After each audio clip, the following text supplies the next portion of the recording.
ஆண்டவராக இயேசு கிறிஸ்துவின் நாமத்தில் என் அன்பின் வாழ்த்துக்கள். இந்த காலை வேளையில் உங்களை சந்திப்பதில் மகிழ்ச்சி அடைகிறேன்.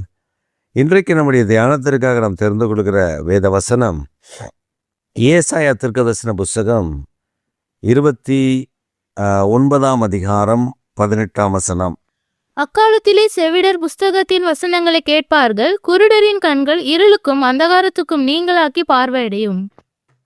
அக்காலத்திலே, ஒரு எழுப்புதலின் காலத்திலே, ஒரு எழுப்புதல் கர்த்தர் கொடுக்கிற காலத்திலே ஆண்டவர் தம்முடைய வல்லமையை ஜனங்களுக்குள்ளே விளங்க பண்ணும்போது அந்த காலத்தில் என்ன நடக்குமாம்? செவிடர்கள் புஸ்தகத்திலிருந்து வாசிக்கிற சத்தத்தை கேட்பார்கள். அப்படின்னா வேத வசனம் அவர்களுடைய செவிகளில் ஏறும். இரண்டாவது, அந்த குருடர்களுடைய பார்வை, அந்தகாரம் பட்டிருந்த பார்வை, இருளடைந்திருந்த பார்வை தெளிவாக பார்க்க ஆரம்பிக்கும். அப்போ கர்த்தருடைய காலம், அந்த காலம் அது கர்த்தருடைய கரத்தில் இருக்கிற காலம்.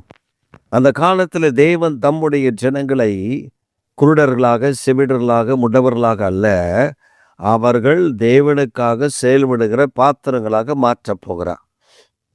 இப்போ நம்ம இதில் எப்படி கம்பேர் பண்ணி நம்ம எப்படி ஒப்பிட்டு பார்க்கணும் அப்படின்னா, வேத வசனத்தை நாம் கேட்போம்.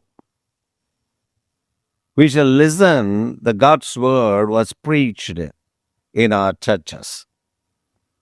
But some of the word cannot understand by us, or it confused us. சில வார்த்தைகள், நாம் கேட்கிற வார்த்தைகள் நமக்கு குழப்பத்தையும் புரிதல் இல்லாமையும் உண்டாக்கும். அப்போ நம்ம சில நேரங்களில் நாம் என்ன செய்வோம் அப்படின்னா, இந்த வேத வசனம் புரியல அப்படின்னு அதை விட்டுருவோம். ஒருத்தர் பாருங்க, பைபிள் சர்ச்சுக்கு வருவார், பைபிள் வாசிப்பார். எப்படி வாசிப்பார்னா, இயேசு கிறிஸ்துவனுடைய சிலுவை மரணம் அது வந்தால் அதை வாசிக்க மாட்டார். அந்த அதிகாரங்கள் எல்லாம் அப்படியே ஒமிட் பண்ணிட்டு போயிடுவார். ஏன்னு கேட்டால், ஐயோ அதை வாசிக்கிற அளவுக்கு எனக்கு பொறுமை இல்லை, அந்த பாடம் அவ்வளோ கஷ்டப்பட்டுருக்காரு, இதெல்லாம் பொய். என்னென்னா, அதை வாசிக்கும் போது பயம் வருது, இவனுக்குள்ளே பாவம் இருக்குது, இந்த பாவத்துக்காக இயேசு சிலுவையில் ரத்தம் சிந்தினாருன்னு இவனுக்கு அடிவயிரெலாம் கலக்குது. அதை போய் வாசித்தா அந்த ரட்சிப்புக்குள்ளே வரணுமே, ஆண்டவர் பேசுகிறாரு, அந்த அளவுக்கு செவி கொடுக்க மாட்டான். இப்போ இந்த மாதிரி நிறைய காரியங்கள் நமக்கு இருக்கும். நாம் செவி கொடுக்காதது, நம் முரண்பட்டது, நம்ம அந்த வார்த்தைகள் நம்முடைய இருதயத்தில் போகாமலே அப்படியே உள்ளே போகாது, அப்படியே வெளியிலே போயிடும் அந்த வார்த்தைலாம். ஆனால் இப்போ ஆவியானவர் நமக்கு கற்றுக் கொடுக்கிறது, அந்த வார்த்தை நமக்குள்ளே போகும். அப்போ வேதம் சொல்கிறது, இதே ஏசாயா தீர்க்கதரிசி தான் சொல்கிறாரு, கர்த்தருடைய வார்த்தை, அவர் வாயிலிருந்து புறப்படுகிற வார்த்தை அது தன் வேலையை செய்யாமல் திரும்பாது, அது என்னிடத்தில் திரும்பாது. இப்போ வானத்திலிருந்து மழை பெய்யுது, அந்த நிலத்தில் பயிர் வச்சுருந்தா அந்த பயிரை வளர்க்கக்கூடிய அந்த தண்ணீர், அந்த மழைக்கு அதுக்கு கொடுக்கப்பட்ட வேலை. சில இடங்களில் அந்த மழை தண்ணீர் தாகத்தை தீர்க்கிற தண்ணீராக இருக்கும், சில இடங்களில் வயல்வெளிகளை நிரப்புகிற தண்ணீராக இருக்கும், குட்டைகளை குளங்களை நிரப்புகிற தண்ணீராக இருக்கும், ஆறுகளை ஓடுகிற தண்ணீராக இருக்கும். அந்த மழைக்கு, அந்த தண்ணீருக்கு என்னென்ன பிரயோஜனம் இருக்குதோ அதை செய்யும். ஆனால் கர்த்தருடைய வார்த்தை நமக்குள்ளே போய் செயல்படக்கூடாதபடி அடைக்கப்பட்டிருக்கிற, செவிட்டு வெறியனை போல அடைக்கப்பட்டிருக்கிற நம்முடைய காதுகளை கர்த்தர் இந்த நாட்களில் திறப்பார். அக்காலம் என்று ஏசாயா சொல்லுகிறான். He doesn't know the days and the era, but God knows everything. This is the last days. இதுதான் கடைசி காலம். இந்த காலத்தில் தான் ஆவியானவர் நம்மை பார்த்து சொல்லுகிறார், இந்த கடைசி நாட்களில், இந்த நாட்களில் மாம்சமான யாவர் மேலே நாவியை ஊற்றுகிற நாட்கள், அந்த நாட்களிலே செவிகள் திறக்கப்படும். They shall hear the word. They shall hear the word when some would read the Bible, some would read the book. அப்போ தேவனுடைய வார்த்தையை கேட்கிற, வசனங்களை தியானிக்கிற, வசனங்கள் உள்ளே போய் கிரியை செய்கிற நாட்கள் வருகிறது அப்படின்னா இப்போ வந்துருச்சு. ரெண்டாவது பாருங்க, இருள், காரிருள், அவங்க பார்க்கக்கூடாதபடி குருட்டாட்டம் மந்தாரமாக இருக்குது. இதெல்லாம் கர்த்தர் நீக்கி, குருட்டாட்டத்தை நீக்கி அவர்கள் பார்க்க போகிறார்கள். அப்போ என்ன, தேவ தரிசனங்கள், இதுவரை நம்முடைய கண்கள் தேவ தரிசனங்களை காணக்கூடாதபடி, இதுவரை தேவனுடைய திட்டத்தை அறிந்து கொள்ளக்கூடாதபடி, தேவனுடைய நோக்கத்தை காணக்கூடாதபடி, தேவனுடைய பரிசுத்த பிரசன்னத்தை அறிந்து கொள்ளக்கூடாதபடி அந்த குருட்டாட்டம் நமக்குள்ளே இருந்தது.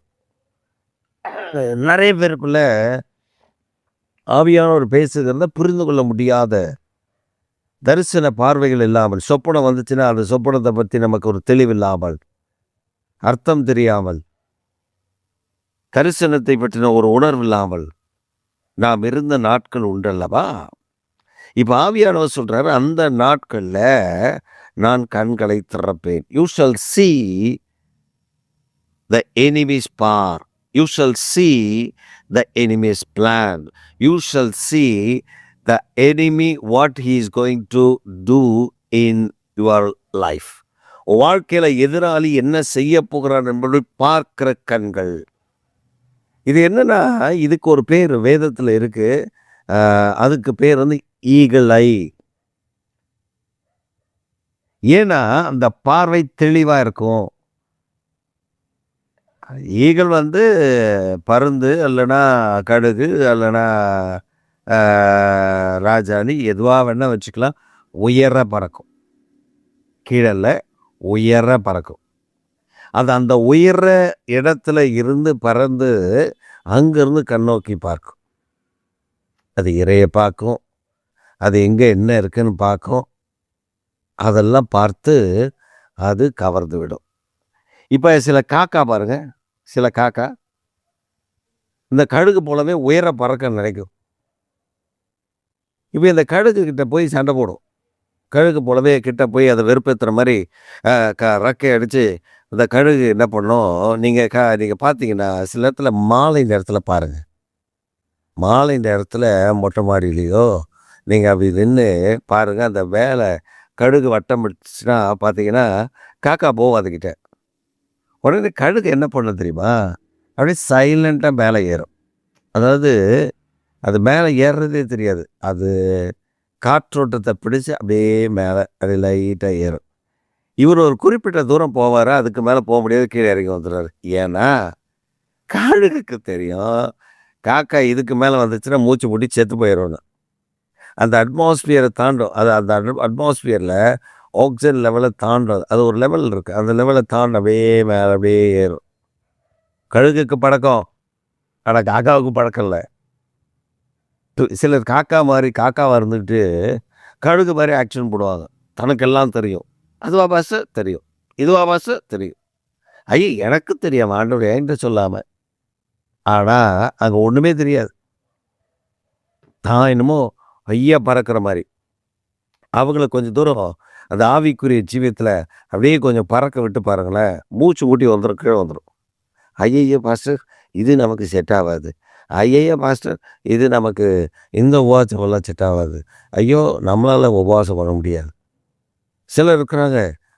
ஒரு தடவை ஒரு ஜெபத்தில் நாங்கள் ஆவியானவர் எங்ககிட்ட சொல்லி நாங்கள் ஜெபிக்கிறோம், 40 நாள் உபவாசம் பண்ணி ஜெபம் பண்ணு அப்படின்ட்டாரு. நாங்கள் உட்காந்து ஜெபம் பண்ணிகிட்ருக்கோம். அப்போ சில சகோதரிகள் வந்து சபையில் இருக்கிறவங்க வந்து ஊழியக்காரங்களோட நாங்களும் ஜெபம் பண்ண போகிறோம், நாங்களும் உபவாசம் பண்ணி ஜெபம் பண்ண போகிறோம். எந்தெந்த நேரத்தில் ஊழியக்காரங்க சர்ச்சுக்கு வர சொல்கிறாங்களோ நாங்கள் வந்து உட்காந்து அவங்களோட ஜெபம் பண்ணுவோம். மற்ற நேரத்தில் நாங்கள் வீட்டில் உட்காந்து ஜெபம் பண்ண போகிறோம். அவங்க 40 நாள் ஜெபம் பண்ணால் நாங்களும் 40 நாள் ஜெபம் பண்ணுவோம். நான் சொன்னேன், சிஸ்டர்ஸ் வேண்டாம், நீங்கள் பலவீன பாண்டம், நீங்கள் பலவீனமானவர்கள், நீங்கள் அப்படி வந்து ஜெபிக்க முடியாது, உங்களால் உடம்பு அதற்கு ஒத்து போகாது. அதனால் தயவு செய்து வேண்டாம், நீங்கள் ஜெபம் பண்ணுங்க. ஒரு வேளை 2 வேளை சாப்பிட்டுக்கிட்டே ஜெபம் பண்ணுங்க. நீங்கள் வந்து எங்களை போல ஃபுல் ஃபாஸ்டிங்கில் வேண்டாம் அப்படின்னு சொன்னால் கேட்கல. ஒரு அம்மாலாம் என்கிட்ட சண்டை, அது எப்படி நீங்கள் எனக்கும் ஆவியானவருக்குள்ள உறவு நீங்கள் எப்படி சொல்லுவீங்க, நீங்கள் எப்படி இதை தடுப்பீங்க? நான் சொல்லிட்டேன், அம்மா நான் தடுக்கல, உன்னுடைய சரீர நிலைமையை கவனித்துக்கொள், அவ்வளோதான். அந்த அம்மா அதெல்லாம் கேட்கல. நான் நிற்பேன், நான் ஜெபம் பண்ணுவேன். நான் சொன்னேன், தைரியமாக நீங்கள் நின்று ஜெபம் பண்ணுங்க, எனக்கு அது பிரச்சனையே கிடையாது. இந்தந்த நேரத்தில் ஜெபம் நடக்கும், வந்து ஜெபம் பண்ணுங்க, அவ்வளோதான். ஜெபம் நடந்துகிட்டே இருக்குது. 1 நாள் ஆச்சு, 5 நாள் ஆச்சு, 7 நாள் ஆச்சு, 9ஆம் நாள். அப்படி ஜெபம் 9ஆம் நாள் ஜரூராக போயிட்டுருக்குது. அதை போராட்டம் பண்ண அந்த சிஸ்டர் வராங்க. வந்து அன்னைக்கு ஜெபத்தில் வந்து உட்காந்துட்டு, நான் இன்னையோட முடிச்சுக்கலான்னு நினைக்கிறேன்.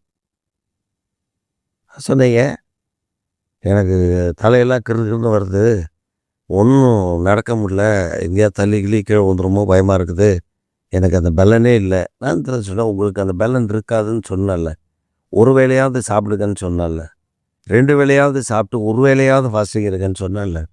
அப்படின்னு அந்த அம்மா ஒரு மாதிரி தலையை கீழே குனிஞ்சு சொன்னேன், இதுதான் ஆவியானவர் எங்களுக்கு சொன்னார், நீ உபவாசம் பண்ணுன்னு சொன்னார். ஆனால் நீங்கள் அந்த வார்த்தைக்கு நாங்களும் வர்றோம் அப்படின்னு நீங்கள் ஆண்டவர்கிட்ட கேட்டிருக்கணும். அப்போ தான் ஆவியானவர் உங்களுக்கு அந்த காரியத்தை சொல்லி கொடுத்துருப்பாரு. சரி, இப்போ ஒன்றும் பிரச்சனை இல்லை அப்படின்னு சொல்லி அவர்களுக்கு ஜெபம் பண்ணி விட்டுட்டு, நாங்கள் தொடர்ந்து ஜெபம் பண்ணி 40 நாள் முழு உபவாசம் ஜெபம் பண்ணி 40 நாள் கர்த்தருடைய நாமத்தை மகிமைப்படுத்த கர்த்தர் உதவி செய்தார். அப்போ நம்முடைய கண்கள் தரிசன கண்கள், நம்ம குருட்டாட்டமாக இருந்த கண்களை கர்த்தர் திறந்து தரிசனமுடைய கண்களை மாற்றுகிறார். இந்த காலை வேளையில் உங்களுக்கான நன்மையை அக்காலம் என்று சொல்லப்பட்டிருக்கிறது. ஆனால் இப்பொழுது இந்த காலத்தில் இன்றைக்கு அந்த கிருபையை உங்களுக்கு தருகிறார். ஆமென், ஆமென்.